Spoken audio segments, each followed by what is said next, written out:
Okay, let's jump in. Imagine taking something like the date display on your watch. Seems simple, right? We see it all the time. But what if you could just completely rethink how it even shows up? For years, it's just been there. Sometimes useful, sometimes, well, just clutter. But what if you could make it appear only when you wanted it? And then, poof, gone. That's the kind of cool innovation we're looking at today. We're doing a deep dive into the Armin Strom Orbit watch. Specifically, it's really quite groundbreaking on-demand date feature. And now these brand new, very eye-catching lime green and ice glue versions, these aren't just, a splash of paint. They feel like a genuine evolution of a watch that was already pretty revolutionary. Absolutely. And what I find so interesting is that Armin Strom didn't just slap a date complication onto a watch. They fundamentally questioned how a mechanical date should even work, how it should interact with the user. So our mission today really is to unpack the clever mechanics and the bold new look behind these watches. We want to give you a real sense of what makes them special, how they turn something familiar into something, well, dynamic and quite unique. Right, so maybe we should start back at the beginning. The original Orbit, that came out in 2022, part of their System 78 series. That's right. And System 78, for anyone maybe less familiar, that's where Armin Strom often showcases some really cutting-edge ideas, but tries to make that high-end watchmaking maybe a bit more accessible. Exactly. And the Orbit definitely made waves when it landed. I bet. Its big initial claim to fame, and it was a big one, was being the world's first watch with an on-demand date display integrated right onto the ceramic bezel. On demand. That's the key term here, isn't it? Yeah. It really is. It means the date isn't always showing. You call it up when you need it, and then it hides away when you don't. It was a major shift from traditional dates. And the first one had that very specific look, almost severe, but in a good way. Yeah, very monochromatic. You had the steel case, the black gold dial. Yeah. Very sleek. The only hint of color was that tiny red tip on the date pointer and the little red date text on the bezel. Very subtle. Understated, definitely. Like it had a secret, which mechanically it did. Okay, so if the original was whispering its innovation, these new ones, they're shouting it a bit more. With the color, I mean. You could say that. We've got the Orbit lime green and the Orbit ice blue, and they really do add this vibrant twist. How do they change the feel beyond just the color? Do they build on that core idea? I think they enhance it, actually. They keep the same robust 43.4 millimeter steel case and the matching bracelet. So that strong modern foundation is still there. But the dials, that's where the magic happens. Both have this really cool gradient effect. Oh, right. Fading from the bright color in the middle. Exactly. The lime green or the ice blue starts bright at the center where the time is displayed, and then it fades out to this deep black towards the edge. That sounds visually striking. Does it serve a purpose? Well, yeah, it kind of naturally draws your eye to that signature off-center time display and also highlights the open-worked mechanics you can see. Plus, this is neat. The date pointer tip and that little date engraving on the bezel, they now match the dial color. Lime green on the green, ice blue on the blue. So it ties it all together visually. Much more cohesive. Definitely more cohesive and just bolder, more expressive. Okay, let's get into those mechanics you mentioned. That on-demand date. It sounds smooth, but how does it actually work? Making a hand jump to the right spot and then disappear? That can't be simple. Oh, it's far from simple. This is where Armin Strom's engineering prowess really comes through. They didn't just tweak an existing date mechanism, they essentially reinvented it for this purpose. It's driven by a column wheel mechanism. A column wheel like you find in high-end chronographs. Precisely.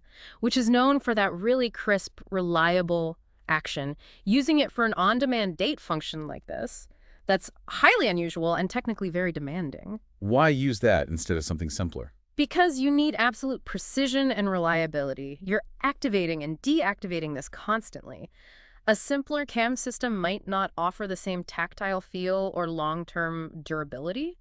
The column wheel ensures that positive engagement every single time. And they cleverly integrated this whole system, drawing on ideas from their gravity equal force technology, so the date function doesn't mess with the watch's timekeeping accuracy. So walk me through using it. Yeah. As the wearer, what do I do? It's incredibly intuitive. There's a pusher located over at 10 o'clock on the case. You press it once, and bam, the date hand, which normally rests hidden at 12, instantly jumps to the correct date numeral printed there on the ceramic bezel. And to make it go away. Just press the pusher again. The hand snaps right back to its resting position at 12 o'clock, and the date display is effectively gone. Clean dial again. That sounds quite satisfying to operate. Almost playful. It is. It's very tactile. And powering all of this is the movement inside. the in-house caliber AS-1020. Right, Armin Strom makes their own movements. What's special about this one, besides the date mechanism? Well, a key feature is Armin Strom's patented equal force barrel. Equal force. What does that mean in practice? It means the power delivered from the mainspring to the escapement stays remarkably consistent, whether the watch is fully wound or nearing the end of its power reserve. You get a good 72 hours, by the way. 3 days. Nice. Yeah. But that consistency, the equal force, is crucial for accuracy, especially when you have a complication like this on-demand date that draws bursts of energy. It prevents those power fluctuations from affecting the timekeeping. It's clever stuff. And knowing Armin Strom, I assume the finishing on that movement is top-notch, even the parts you might not always see. Oh, absolutely. That meticulous hand finishing they're known for is definitely present and really shines through here. You can see it through the sapphire crystal. So for someone maybe listening who isn't deep into watchmaking terms, when we talk about things like anglage or perlage, what does that actually signify? Why is it important? That's a great point. So anglage is the hand chamfering and polishing of the edges of the movements, bridges, and plates. Perlage is that pattern of overlapping small circles you often see on the main plate. And then you have Geneva stripes, those parallel lines decorating the bridges. These aren't just decoration, they're traditional techniques that require a huge amount of skill and time done by hand. They're hallmarks of true high-end watchmaking, showing a commitment to craftsmanship that goes beyond just the mechanics. It's about perfecting every single detail, visible or not. A sign of quality, basically. A significant sign, yes, especially when you see it executed to this level. And speaking of quality and craftsmanship, these new colorful versions aren't exactly mass-produced, are they? Not even close. They are extremely limited. We're talking just 20 pieces each.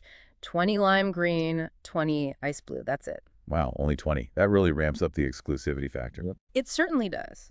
When you combine the innovative mechanics, the in-house movement with equal force, the beautiful finishing, and that very strict limitation, it makes them true collector's pieces. Which brings us to the price, I suppose. Yeah. The retail price is CHF 36,000, so 36,000 Swiss francs. Which places it firmly in the realm of horologeries, as you'd expect for this level of innovation and exclusivity. Exactly. It reflects the engineering, the craftsmanship, and the limited nature of these watches. They're mechanical art as much as timekeepers. So wrapping this up, what's the big takeaway for you, our listener? The Armin Strom Orbit, particularly in these vibrant new lime green and ice blue versions, it feels like a perfect example of how you can blend serious, cutting-edge watchmaking innovation with a really bold, almost playful aesthetic. It takes something we think we know the date and makes interacting with it engaging and, frankly, beautiful. It's elegant, striking, and a fantastic conversation piece. And maybe thinking a bit bigger. It does raise an interesting question, doesn't it? We live in a world that's just saturated with information, constantly on.